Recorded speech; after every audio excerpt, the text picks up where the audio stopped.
अस्सलाम वालेकुम friends, welcome to CSS target institute. जैसा कि आप जानते हैं कि हमारे CSS टारगेट इंस्टीट्यूट पे जो MPT 2024 है इसकी फ्री ऑफ कॉस्ट प्रिपरेशन करवाई जा रही है। आज हमारा लेक्चर नंबर 1 है जनरल एबिलिटी का।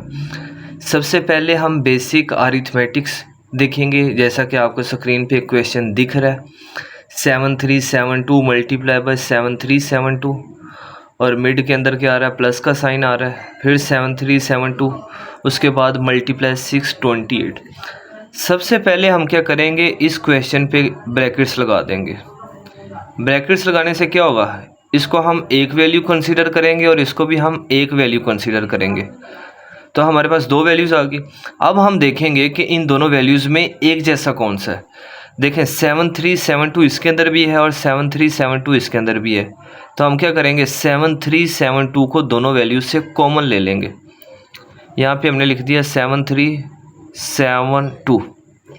देखें जब यहाँ से 7372 निकाल लें तो हमारे पास क्या बचता है जी, 7372 बच जाता है, दरम्यान में प्लस का साइन। और जब हम 7372 यहाँ से निकाल लें तो हमारे पास क्या बच जाता है जी, 628। अब क्वेश्चन ये बनता है कि जो हमारे पास वैल्यूज़ है ये कॉमन कौन सी आती हैं। ऐसी वैल्यू जो दोनों के अंदर हो वो हमारे पास कॉमन आ जाती है। जैसे कि 7372 इसके अंदर भी था, इसके अंदर भी था, तो कॉमन का मतलब होता है निकाल लेना। तो हमने इन दोनों वैल्यूज से 7372 को बाहर निकाल लिया था। यहाँ से निकाला तो ये वैल्यू बच गई, प्लस का साइन आ गया। यहाँ से इसको निकाला, ये बाहर आ चुका था, तो 628 आ गया। अब हमने क्या करना होता है, ब्रैकेट को पहले सोल्व करना होता है। जब हम 7372 प्लस 628 को प्लस करेंगे, क्योंकि मैंने कैलकुलेटर से पहले किया हुआ है तो इसका आंसर आता है 8000 और ये आ गया हमारे पास 7372। ठीक है, अब हमने इसको क्या करना है, मल्टीप्लाई, क्योंकि दोनों के दरमियान में कोई साइन नहीं है, इट्स मीन इनके दरमियान में मल्टीप्लाई का साइन है। यहाँ पे आपको एक दो चीज़ें क्लियर कर दूं, जैसे कि मैंने इनको कैलकुलेटर से प्लस किया, तो जब आप MPT का टेस्ट देने जाएंगे तो वहाँ पे कैलकुलेटर आपको अलाउ नहीं होता। ठीक है, तो आपने जो आपको एक क्वेश्चन पेपर मिला होता है, क्वेश्चन पेपर्स को के ऊपर ही आपने रफ वर्क करना होता है। आपको कोई एक्स्ट्रा शीट नहीं दी जाती। लाइक जैसे कि 7372 628, इनको क्या करेंगे हम प्लस करेंगे। 8 और 2 हमारे पास क्या होता है, 10 होता है, 0 आ गया, 1 कैरी आ गया। 7 2 9 और 1 10 होता है, 0 आ गया, 1 अगेन कैरी आ गया। 6 और 3 9 होता है और 1 10 आ गया, 0 आ गया, 1 अगेन कैरी आ गया और 7 और 1 क्या हो गया, 8। इस तरह से आपने रफ वर्क के अंदर करना होता है और जो आपको क्वेश्चन पेपर मिला होता है आप उसी के अंदर सारी जो रफ वर्क है उसी के ऊपर करते हो। देखें जब हम इसको मल्टीप्लाई करेंगे तो आप रफ वर्क के अंदर इसको जब मल्टीप्लाई करेंगे, सबसे पहले इसको मल्टीप्लाई करने का इजी मेथड ये है कि 000 वैसे ही आ जाता है। उसके बाद आपने 8 को इन चारों से क्या कर देना है, मल्टीप्लाई कर देना है। तो जब आप मल्टीप्लाई करोगे तो हमारे पास आंसर आएगा 58976। अब आप ऑप्शन में देखें आपको कौन सा ऑप्शन सही लग रहा है, तो यहाँ पे हमें ऑप्शन ए ठीक लग रहा है। ऑप्शन ए वाला वही आंसर है जो अभी हमने निकाला है। इसके बाद आपको सेकंड क्वेश्चन नज़र आ रहा है, 24 इज़ डिवाइडेड इनटू 2 पार्ट्स। 24 को 2 पार्ट्स के अंदर डिवाइड किया जा रहा है, such that 7 times the first part added to 5 times the second part makes 146. The first part is, सबसे पहले देखें लिखा हुआ है 24 is divided into 2 parts। इसका मतलब ये है कि हमारे पास 24 एक नंबर है, इसको 2 पार्ट्स के अंदर क्या किया जा रहा है, डिवाइड किया जा रहा है। तो जब 24 को 2 पार्ट्स के अंदर डिवाइड किया जा रहा है तो हम इसमें हम क्या करेंगे, let the first part is x। हम लेट करेंगे कि जो फर्स्ट पार्ट है वो हमारे पास क्या है, x है। तो जब फर्स्ट पार्ट को हमने x लेट कर लिया तो हम क्या करेंगे, जो सेकंड पार्ट है उसको लेट करेंगे 24 माइनस एक्स। 24 माइनस एक्स क्यों लेट करेंगे, देखें अगर फर्स्ट पार्ट x है तो तो हमें पता है जो टोटल नंबर था वो 24 है। अगर 24 में से फर्स्ट पार्ट को निकाल दिया जाए तो हमारे पास क्या आ जाता है, सेकंड पार्ट आ जाता है। फॉर एग्जांपल यहाँ पे जो एग्जामिनर है वो 24 की जगह कोई और नंबर दे देता है, ठीक है। तो वो जब 24 की जगह कोई और नंबर देगा तो इसका मतलब है हम यहाँ पे जो फर्स्ट पार्ट है उसको x ही लेट करेंगे, सेकंड पार्ट को मिसाल के तौर पे उसने दे दिया 40 तो हम लिख देंगे 40 माइनस एक्स, उसने 30 दे दिया तो 30 माइनस एक्स। इस तरह से ही हम लेट करते जाएंगे। तो आपको लेट करने का तरीकाकार समझ आ गया होगा। अब देखते हैं जी, नेक्स्ट स्टेटमेंट पढ़ते हैं। लिखा हुआ है such that 7 times the first part. हमारे पास फर्स्ट पार्ट x है तो इसका मतलब है 7 times the first part. Added, आगे वर्ड क्या लिखा हुआ है, एडिड प्लस का साइन लगा दिया हमने। उसके बाद देखिए जी, to 5 times the second part, 5 times the second part. तो सेकेंड पार्ट हमारे पास ये था तो सेकेंड पार्ट लिख देते हैं जी, 24 माइनस एक्स आ गया हमारे पास, ठीक है, इज इक्वल टू, लिखा हुआ है द सेकेंड पार्ट मेक्स, आगे लिखा हुआ है मेक्स 146। तो इसका आंसर क्या आता है हमारे पास, 146 आता है। आगे उसने पूछा द फर्स्ट पार्ट इज, मतलब उसने x का आंसर पूछा है कि x की वैल्यू क्या होगी। देखें 7x प्लस 5 को मल्टीप्लाई कर देते हैं। जब 5 को हम 24 से मल्टीप्लाई करें तो हमारे पास आता है 120, प्लस माइनस माइनस 5 को x से मल्टीप्लाई किया तो 5x आ गया और 146 का 146 आ गया। आगे हमें पता है कि 7x में से 5x को माइनस किया जाए तो हमारे पास क्या आता है जी, 2x आता है, प्लस 120 उधर जाके माइनस का 120 हो जाएगा, यानी कि इक्वल की जब राइट साइड पे लेके आएंगे तो ये हमारे पास हो जाएगा माइनस का 120। 146 में से 120 को माइनस करें तो 26 आ जाता है हमारे पास। देखें 2 इधर मल्टीप्लाई, इधर आगे क्या हो गया, डिवाइड हो गया, x इज इक्वल टू 26/2। देखें जी 26 को 2 पे डिवाइड करें तो हमारे पास आंसर आ गया 13। तो इसका मतलब है हमारे पास x की क्या वैल्यू आई, x इज इक्वल टू 13। तो हमारे पास कौन सा ऑप्शन ठीक होगा, ऑप्शन बी देखें 13 दिया हुआ है। अगर एग्जामिनर लास्ट पे लिखा हुआ है ना द फर्स्ट पार्ट इज, अगर एग्जामिनर लास्ट पे पूछ ले द सेकंड पार्ट इज, तो आप सिंपली इसके अंदर वैल्यू पुट करेंगे, मतलब कि 24 माइनस 13 जो भी आंसर आएगा, देख लेते हैं 7 और 4 11। तो इसका मतलब है फर्स्ट पार्ट 13 है तो सेकंड पार्ट 11 होगा। इसके बाद देखिए हमें एक और क्वेश्चन दिया हुआ है जो कि क्वेश्चन नंबर 3 है हमारा। तो इस क्वेश्चन के अंदर हमें सिंपली बताया गया है कि 1/4 of a number subtracted from 1/3 of the number gives 12 the number is. सबसे पहली बात कि उसने बात की है 1/4 ऑफ अ नंबर, वो नंबर हमें नहीं पता, हमने x लगा दिया। आगे उसने कह दिया जी सब्ट्रैक्टेड फ्रॉम, ये सब्ट्रैक्ट हो रहा है फ्रॉम में से, तो इसका मतलब है माइनस पहले लगेगा। 1/3 ऑफ अ नंबर, तो 1/3 ऑफ अ नंबर मतलब x लगा दें। लिखा हुआ है गिव्स 12, तो ये हम आंसर क्या देता है जी 12। दोबारा से समझें, उसने बोला है 1/4 ऑफ अ नंबर, हमें नंबर नहीं पता, हमने नंबर की वैल्यू क्या लिख दी, x लिख दी, ठीक है। उसके बाद उसने कहा जी सब्ट्रैक्टेड, हमने माइनस का साइन लगा दिया। फ्रॉम, फ्रॉम हमें बता रहा है कि आपने जो माइनस का साइन है वो पहले लगाना है। 1/3 of a number, 1/3 of number again नहीं पता था, x लगा दिया। गिव्स 12, हमने 12 लिख दिया। अब हम क्या करेंगे, ये हमारे पास आ गया 1/3x minus 1/4x is equal to 12। जब हम यहाँ से x की वैल्यू निकाल लेंगे तो हमारा आंसर आ जाएगा। इस क्वेश्चन को हम एलसीएम के मेथड से करते हैं, लेकिन हमने क्या कर दिया कि यहाँ से x कॉमन आ रहा था दोनों में से, तो x को बाहर लिख लिया, 1/3 बच गया माइनस 1/4 इज इक्वल टू हमारे पास क्या आ गया 12। अब हमारे पास एलसीएम लेना इजी हो जाएगा। वैसे इसका एलसीएम 12 बनता है, लेकिन मैं आपको इससे भी सिंपल मेथड से करवाऊंगा। अगर आपका मैथ का बैकग्राउंड नहीं है तभी आपको इजी लगेगा। आपने क्या करना है, ये x तो बाहर रहेगा ना, तो 1/3 है, 1/3 जैसे है इसको वैसे लिख दें। 1/4 है, ये जैसे है इसको वैसे लिख दें। दरमियान में माइनस का साइन है तो माइनस का साइन लगा दें। देखें इसके डिनोमिनेटर में क्या है, मतलब ओवर के नीचे वाली वैल्यू को डिनोमिनेटर कहते हैं। 4 है, मल्टीप्लाई बाय 4/4 कर दें।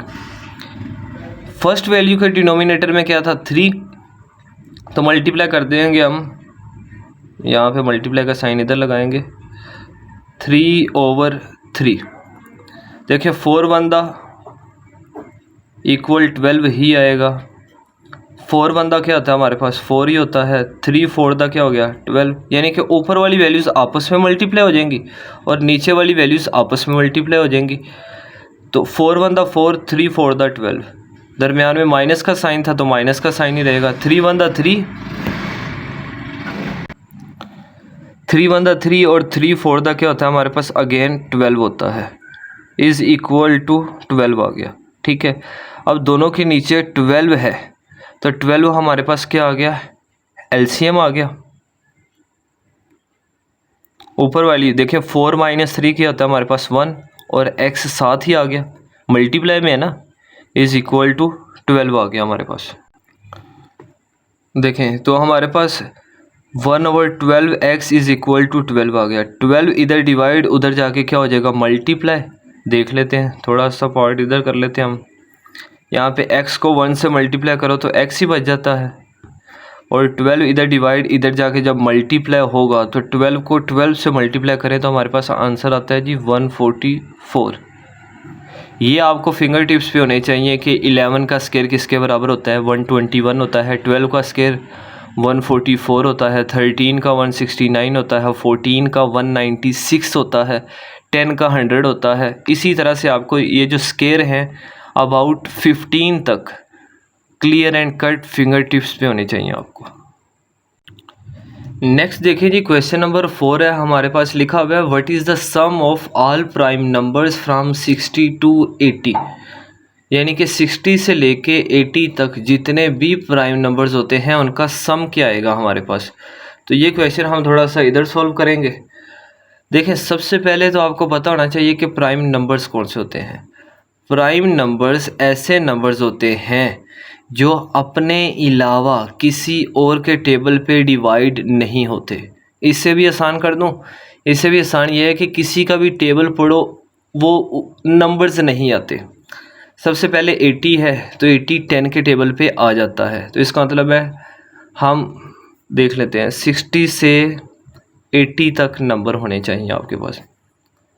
ठीक है, देखें 60 जो है ये 10 के टेबल पे आ जाता है। इसके बाद 61 देखें, ये 10 के टेबल पे या 3 के टेबल पे, 2 के, 5 के, 7 के, किसी के भी टेबल पे 61 नहीं आता। मतलब हम 10 का टेबल पढ़ें, 7 का पढ़ें, 6 का पढ़ें तो हमारे पास 61 नहीं आता। तो इसका मतलब है 61 एक प्राइम नंबर है।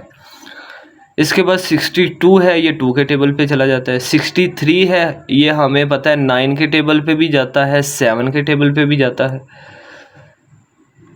64 भी चला जाता है। 65 5 के टेबल पे, 66 भी चला जाता है। इसके बाद 67 है हमारे पास, ये भी एक प्राइम नंबर है। इसके बाद इसी तरह से आप वैल्यूज़ को देखते जाओगे 60 से 80 तक। वो नंबर्स आपने लिखने हैं जो किसी के भी टेबल में नहीं आते।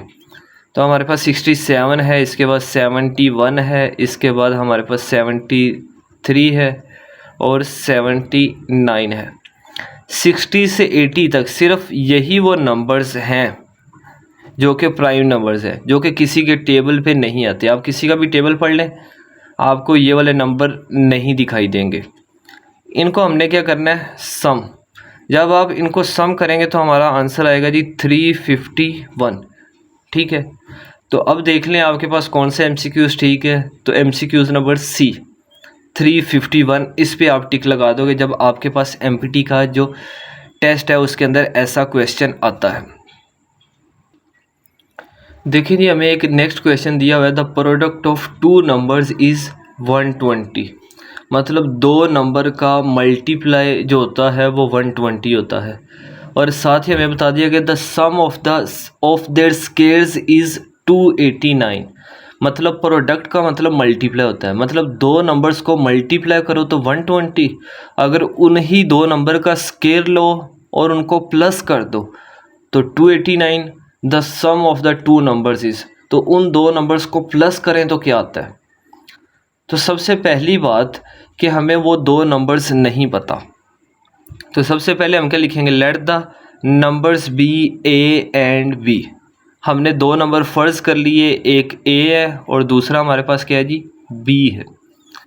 उसके बाद अगर हम दोबारा क्वेश्चन की स्टेटमेंट देखें ना, तो क्वेश्चन की स्टेटमेंट से हमें दो तीन चीज़ें समझ आ रही हैं। लिखा हुआ है the product of two numbers, मतलब ऐसा फार्मूला लिखना है जिसके अंदर दो नंबर्स मल्टीप्लाई भी हो रहे हो, उनका सम ऑफ देयर स्केयर, उनका स्केयर का सम भी हो और सम ऑफ टू नंबर्स भी हो।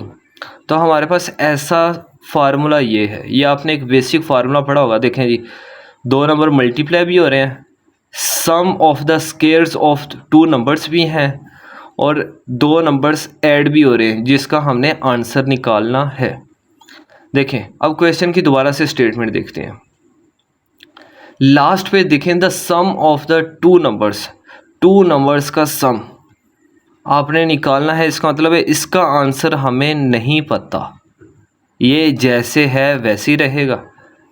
The sum of their squares is 289, मतलब sum of their squares is 289, तो इसका मतलब है इसकी जगह हमने क्या पुट कर दिया, 289 प्लस ये 2 का 2 रहेगा। अब स्टार्टिंग वाली लाइन देखें, the product of two number, मतलब इन दो नंबर का जो प्रोडक्ट है मल्टीप्लाई वो कितना है जी, 120 है, तो हमने क्या लिख दिया, 120 पुट कर दिया। देखें जैसे ही हमने 120 पुट किया तो इसमें 2 को 120 से मल्टीप्लाई कर देंगे तो ये हमारे पास आ जाएगा जी 240 आ जाएगा, ठीक है, 240 आ जाएगा प्लस 289 जैसे था वैसे रहेगा, a प्लस बी का होल स्केयर जैसे था ये भी वैसे ही रहेगा।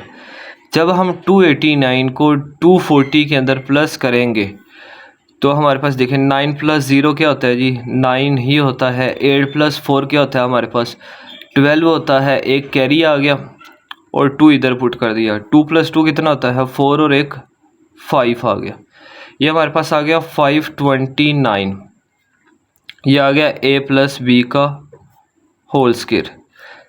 अब हमें तो आंसर चाहिए था, लास्ट वाली लाइन दोबारा देखें, the sum of two number, हमें सिर्फ इनका सम का आंसर चाहिए, स्केयर का आंसर नहीं चाहिए। तो इस स्केयर को ख़त्म करने के लिए हम क्या लेते होते हैं, स्केयर रूट। अगर लेफ़्ट साइड पे स्केयर रूट लिया है तो राइट साइड पे भी क्या लेना पड़ेगा, हमें स्केयर रूट लेना पड़ेगा। देखें ये वाला स्केयर इसके स्केयर रूट से कैंसिल, तो हमारे पास a प्लस बी बच गया। 529 का जो स्केयर रूट होता है वो 23 होता है। अब आपका क्वेश्चन होगा कि सर हमें कैसे पता चलेगा कि 23 ही होता है। सर आपको कैसे एग्जैक्ट पता चल गया, या मैंने ठीक है कैलकुलेटर से देखा होगा, लेकिन आपको वहाँ पे जब आप MPT का टेस्ट दे रहे होगे तब आपको किस तरह से पता लगेगा कि हाँ इसका आंसर 23 है। आप सिंपली देखें 20 को 20 से मल्टीप्लाई करें तो हमारे पास आंसर क्या आता है जी, हमारे पास आंसर 400 आता है। तो इसका मतलब है अगर हम 20 को मल्टीप्लाई करें ना, हमने सिर्फ ये एक जहन के अंदर एक आइडिया लगाया 400 होता है, अगर 21 को करेंगे तब भी नहीं आएगा, तो हम क्या कर देंगे, इधर आप मल्टीप्लाई रफ वर्क में कर कर के देखते जाएंगे। 23 को 23 के साथ जब मल्टीप्लाई करें तो 529 आ जाता है। तो इसका मतलब है इसका स्क्वायर रूट लें, या आप इसको इस तरह से भी लिख सकते हैं कि अगर 23 को 23 से मल्टीप्लाई करें तो 529 आता है। हम यहाँ पे 23 का स्क्वायर और ऊपर वाला स्क्वायर रूट जैसे था वैसे लिख सकते हैं। देखें ये वाला स्क्वायर इसके स्क्वायर रूट से कैंसिल और हमारा आंसर क्या आ गया जी, 23 आ गया। देखें नेक्स्ट क्वेश्चन हमें बहुत ही इजी दिया हुआ है, बच्चे इसमें बहुत ज़्यादा कंफ्यूज हो जाते हैं। लिखा हुआ है विच of the following numbers is divisible by 4, इनमें से कौन सा ऐसा नंबर है जो कि 4 पे डिवाइड हो जाता है। तो सबसे पहले हम नंबर लिखते हैं, लिखा हुआ है 6 7 9 2 0 5 9 4। तो हमारे पास ये नंबर है। तो उसने क्या है, बताएं कि ये 4 पे डिवाइड होता है कि नहीं। दूसरा नंबर हमें क्या कौन सा दिया वो भी लिख लेते हैं, 618703572। अब ये दो नंबर्स हैं, हम देखते हैं कि ये दोनों नंबर्स आपस में, ये दोनों नंबर्स 4 पे डिवाइड होते हैं कि नहीं। हमें इतना बड़ा नंबर किस तरह से चेक करेंगे with in a short time. हम जस्ट लास्ट वाले 2 नंबर्स को देखेंगे, लास्ट वाले 2 नंबर्स को देखेंगे। देखिए 4 का टेबल पढ़ें, क्या 94 आता है? अगर तो इसका शॉर्टकट फार्मूला मैं आपको बताता हूँ कि देखें 4 का टेबल 94 तक पढ़ना भी थोड़ा सा आपको नामुमकिन लग रहा होगा। हमें पता है कि 4 को अगर हम 10 से मल्टीप्लाई करें तो हमारे पास आता है जी 40। तो इसका मतलब अगेन 4 को 10 से मल्टीप्लाई करें तब भी 40 आता है, इतना तो आपको पता ही होगा। इसका मतलब है 4 को अगर 20 से मल्टीप्लाई करें तो हमारे पास क्या आ जाता है 80। ऊपर कितने बचे हमारे पास 14। तो पढ़े 4 का टेबल, 4 1 द 4, 4 2 द 8, 4 3 द 12 और 4 4 द 16। इसका मतलब है 14 नहीं आता। तो इसका मतलब है ये जो है ये डिविजिबल नहीं है। इसके बाद 72 है, 72 का देख लेते हैं हम। देखें 72 को देखने का इससे भी इजी मेथड बताता हूँ। देखें हमें पता है कि 4 को अगर 20 से मल्टीप्लाई करें तो 80 आता है। देखें 80 से 4 निकालें, क्या आ गया 76। इसका मतलब है 4 को 19 से मल्टीप्लाई करें तो 76 आता है। इसमें से 4 निकाल दें तो हमारे पास आ जाता है 72। इसका मतलब है 4 को 18 से मल्टीप्लाई करो तो 72। इसका मतलब है ये आ रहा है। तो ये डिविजिबल बाय 4 है और ये डिविजिबल बाय 4 नहीं है। अच्छा जी, इसी का नेक्स्ट पार्ट देखते हैं। तो हमारे पास जो नेक्स्ट पार्ट है उसमें लिखा हुआ है हमारे पास, which of the following numbers should be added to 11,158। मतलब हमें नंबर दिया हुआ है 11 और 158। वो कह रहा है इसके अंदर कौन सा ऐसा नंबर हम ऐड करें कि ये डिवाइड हो जाए 77 पे। देखें देखने में क्वेश्चन बड़ा टिपिकल लग रहा है और टफ लग रहा है कि हम इसके अंदर कौन सा ऐसा नंबर ऐड करें कि ये डिवाइड किससे हो जाए 77 पे। तो सबसे पहले हम इसको इस पे डिवाइड ही करके देख लेते हैं। देखें जी 1158 डिवाइडेड बाय 77। सबसे पहले देखेंगे 77 का टेबल 1 तक नहीं जाता, 11 भी नहीं है। इसके लिए हमें पहले फर्स्ट 3 डिजिट्स को क्या करना पड़ेगा, चूज़ करना पड़ेगा। तो 77 1 द 77, ये जो 8 है ये जैसे था वैसे आ जाएगा, 5 जैसे है वैसे आ जाएगा क्योंकि हमने इसको माइनस करना है। अब हमने 111 में से 77 को माइनस करना है। तो इसको इजी मेथड ये है कि 77 में कितने ऐड करें तो 80 बनते हैं, 3 और आगे 20 ऐड करें तो 100 बन जाता है। इसका मतलब है 23 और 11 कितना हुआ हमारे पास 33 और 34। तो हम यहाँ पे क्या लिख देंगे 34 लिख देंगे। अब नेक्स्ट देखते हैं। नेक्स्ट में देखें जी 77 का टेबल पढ़ना है 345 तक। फर्स्ट 3 डिजिट्स को चूज़ करेंगे। देखिए 77 1 का तो नहीं जाएगा, 2 को डबल भी कर लें तो 140 या 150 के करीब जाता है। इसके बाद हम 77 को ट्रिपल कर लें तो तब भी 345 नहीं आएगा क्योंकि 100 का जो ट्रिपल होता है वो 300 होता है। तो क्या 77 का ट्रिपल 345 बन सकता है? नहीं बन सकता। हमारी कॉमन सेंस कहती है नहीं बन सकता। 3 पे नहीं बनता। 4 पे चेक कर लेते हैं हम। 4 से मल्टीप्लाई किया 77 को। देखें जी 4 7 द 28, 8 इधर आ गया, 2 कैरी आ गया, 7 4 द 28 और 2 30 आ गया, 308 बन रहा है। तो अब देखें 77 को 4 से मल्टीप्लाई करें तो 308। अगर हम 77 को 5 से मल्टीप्लाई करेंगे तो ये 345 से बड़ा बन जाएगा। तो इसका मतलब है 77 को 4 से ही मल्टीप्लाई करें तो 308 आता है। 77 को 4 से मल्टीप्लाई करें तो हमारे पास आंसर क्या आता है 308। माइनस आ गया, 8 जैसे था वैसे आ गया।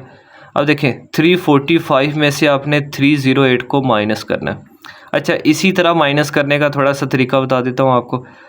देखिए 5 में से 8 माइनस नहीं होते तो हम एक इधर कैरी लेंगे, तो ये क्या बन गया 15।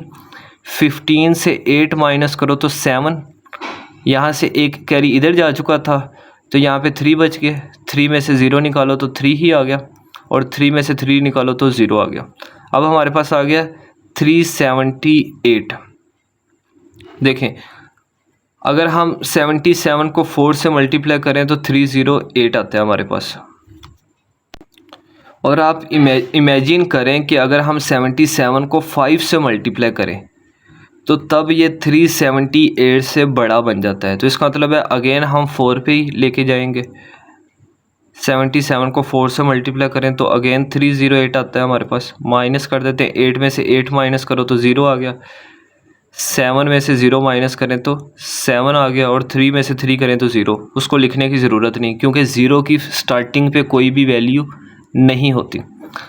देखें जी, अब हमारे पास जो हमने ये जो उसने नंबर दिया हुआ था 1158, उसने कहा था कि इसमें कौन सा नंबर ऐड करें तो ये एग्जैक्टली डिविजिबल बाय 77 हो जाता है। मतलब इसमें से कौन सा नंबर इसमें ऐड करें कि ये पूरे का पूरा 77 पे डिवाइड होता है। हमने इस नंबर को 77 पे डिवाइड करके देखा, लेकिन ये कम्प्लीटली डिवाइड नहीं हुआ। कम्प्लीटली डिवाइड होने का मतलब ये है कि यहाँ पे आंसर 0 आना चाहिए था।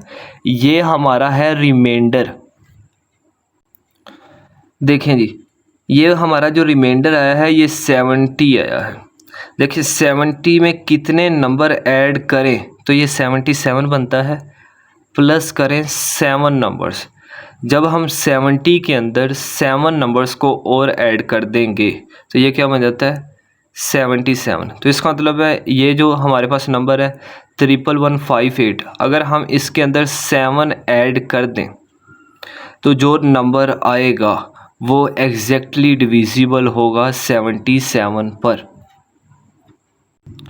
तो यहाँ पर ये हमारा जो लेक्चर 1 का पार्ट 1 है वो कंप्लीट होता है, जो था बेसिक अरिथमेटिक्स, जिसके अंदर सिर्फ प्लस माइनस मल्टीप्लिकेशन और डिवीजन थी, वो आपको मैंने करके दिखा दिया। इसके अलावा 2-3 क्वेश्चन जो कि प्रैक्टिस के हवाले से हैं, आपको डिस्क्रिप्शन के अंदर लिंक पड़ा हुआ है, वहाँ से आप प्रैक्टिस कर सकते हैं। इसके अलावा जैसे ये हमारी MPT की जनरल एबिलिटी की जो सीरीज़ है ख़त्म होगी, लास्ट पे आपको एक नंबर ऑफ़ क्वेश्चंस MCQs दे दिए जाएंगे, आप उनको सॉल्व करेंगे इन मेथड्स को यूज़ करते हुए। उम्मीद है आपको ये लेक्चर 1 का पार्ट 1 समझ आया होगा। अगर आपको कोई कन्फ्यूजन है तो आप कमेंट बॉक्स के अंदर कमेंट कर सकते हैं। जो हमारा नेक्स्ट लेक्चर मतलब लेक्चर 1 का पार्ट 2 होगा, क्योंकि लेक्चर 1 के 3 पार्ट्स हैं। पार्ट 1 के अंदर हमने बेसिक अरिथमेटिक्स की, सेकंड पार्ट के अंदर हम सिंप्लीफिकेशन देखेंगे, और थर्ड पार्ट के अंदर हम क्या देखेंगे जी सेट। जो आपने सेट SSC लेवल मतलब मैट्रिक लेवल पे पढ़े होंगे उन्हीं को देखेंगे, जिनके अंदर prime number, whole number, natural number, integers number, ये सारे हमारे पास आ जाते हैं।